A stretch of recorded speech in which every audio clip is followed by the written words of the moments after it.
اعوذ باللہ من الشیطان الرجیم، بسم اللہ الرحمن الرحیم۔ کیا بہو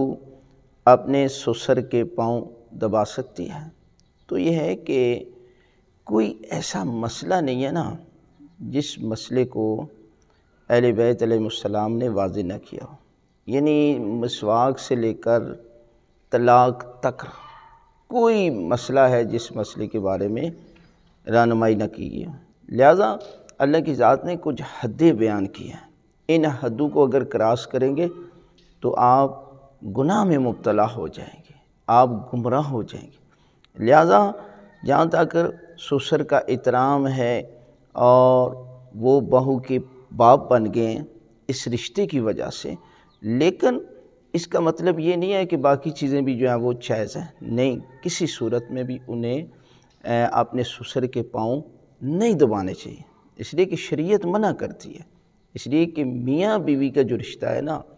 وہ رشتہ سب سے عظیم رشتہ ہے، وہاں حقوق اور ہیں اور سسر کے ساتھ جو ہے وہ حقوق ہے، وگرنہ ان چیزوں کی وجہ سے انسان جو ہے وہ پھر ایسے بڑے مسائل میں مبتلا ہو جاتا ہے، گمراہ ہو جاتا ہے کہ جس کا راستہ پھر واپسی کا نہیں ہوتا۔ لہٰذا آپ اسلام نے جو حدیں معین کی ہیں احترام کے لیے، ان حدوں کو اگر کراس کریں گے تو یقیناً آپ جو ہے وہ گناہ میں مبتلا ہو جائیں گے اور گمراہ بھی ہو جائیں گے۔